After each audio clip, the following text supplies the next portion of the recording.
who I call here the last feudal lord in Palestine. Omar al-Saleh was the son of Sheikh Mahmoud and the great-grandson of the older Omar al-Saleh, who was a very important multazim, tax lord, and Nahya Sheikh in Deir Ghassani. And he early on went to Jerusalem to study and became a very prominent. He first served in the Ottoman army and was privileged, if that's the word, to have private meetings with Ahmed Jamal Basha when Ahmed Jamal was the head of the 4th Imperial Army and was fighting on the Suez front. And as the Ottoman front was disintegrating in Bir Sabi' and Auj al-Hafir and in Suez, Jamal began a series of contacts with the Syrian Arab leaders. And he met, among others, with Omar al-Saleh. Omar was not a very important leader, but he's important because he reported these clandestine negotiations. And the content of these talks was to establish a Turkish Arab Confederation as the last residual survivor of the collapse of the Ottoman Empire. Jamal was very keen at rectifying the relationship between the Ottomans, the CUP in particular, the Young Turks, and the Syrian leadership, which by then had rebelled, allied themselves with the Hashemites, and was fighting on the Syrian and Hijazi front. And Palestine was collapsing. So one of Omar Saleh's interesting achievement is that he reported these clandestine meetings with Jamal Basha and the possibility of saving the remnants of the Ottoman Empire. And you can imagine, had these attempts succeeded, where we will be today. I mean, we will still be in Greater Syria, but maybe with a larger regime and one which would allow the great multi-ethnic, multinational mobility that was promised by the 1908 revolution to occur. So his life is very interesting as a feudal lord who moved to the city and became active both in ethnographic studies and in the politics of late Ottoman Mandate Jerusalem.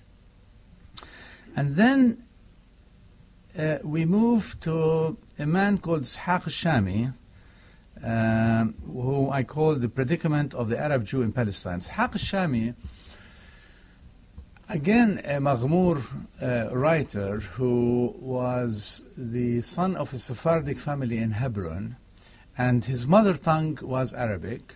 They spoke Arabic at home. He was a teacher of Arabic in government school in Hebron, and was very estranged from the Orthodox community because he was a secular person and was interested in finding a niche for the Oriental, what is later became known as the Oriental Jewish communities, within the edifice of the decentralized Ottoman Empire. And his predicament was that he was alienated both from the rising tide of Zionism in Palestine, but also could not find a niche for himself within the Arab secessionist nationalist movement.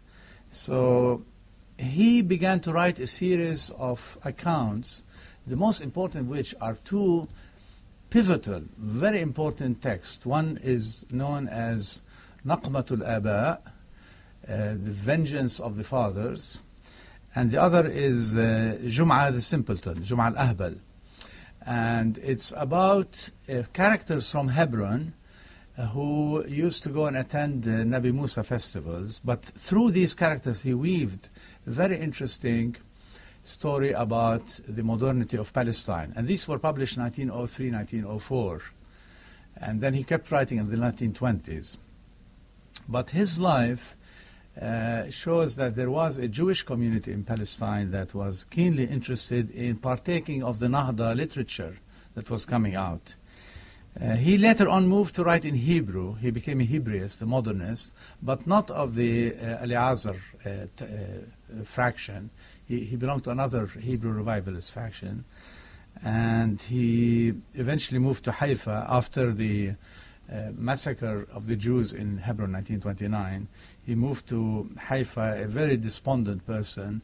His sister married a Palestinian Arab and moved to Zarga camp, became a refugee actually, and he died with a broken heart in 1949.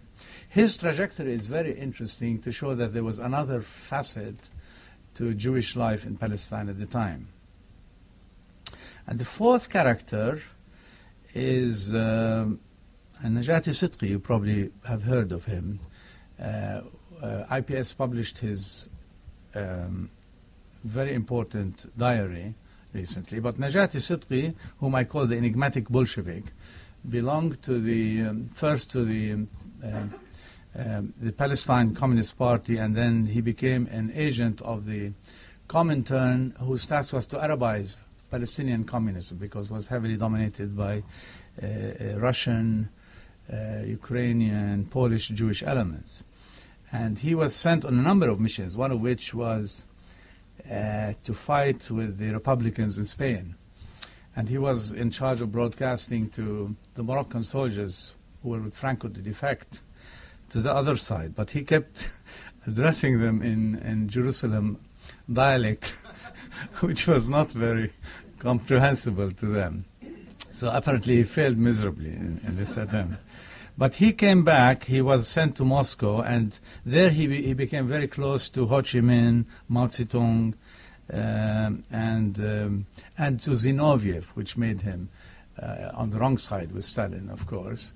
Zinoviev was not very endeared to Stalin, and they finally expelled him from the movement and became a novelist, a very successful novelist, actually. His trajectory is also very interesting because it shows another side of this fabric of people who made up Jerusalem.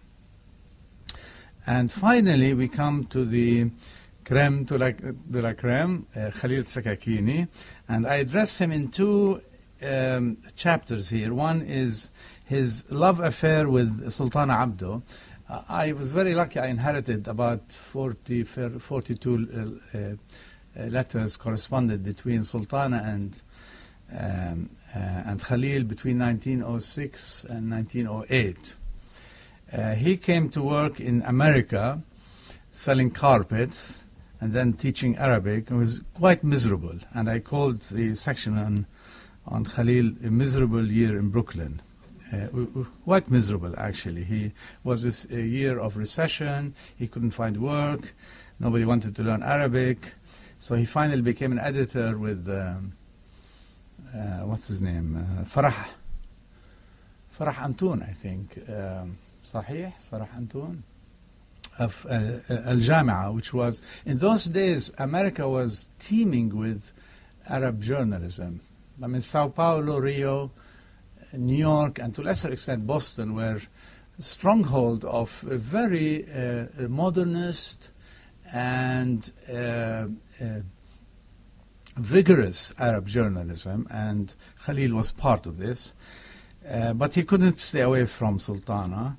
And the letters are very interesting. I call the chapter The Origins of Romantic Love in Palestine, because not only is the language modernist, but the sentiments is quite daring for the time. The exchange of vows, but Sultana was very grim in responding to him. She wasn't clear about his intentions, so she kept other horizons open for her. And he drove him mad, because he was sitting in his hovel in Brooklyn, unable to do anything about it. And he was one of the few Arabs in that period who just couldn't wait to go back. And when the Constitutional Revolution took place and Abdul Hamid was overthrown, he eagerly went back to Palestine, began Al-Dusturiya College, which was a great experiment in modernist secular education. Teaching was Turkish and Arabic, and he began his whole language and education reform, both in the Ottoman period and in the Mandate. And he established what gave rise to another chapter called the Vagabond Cafe,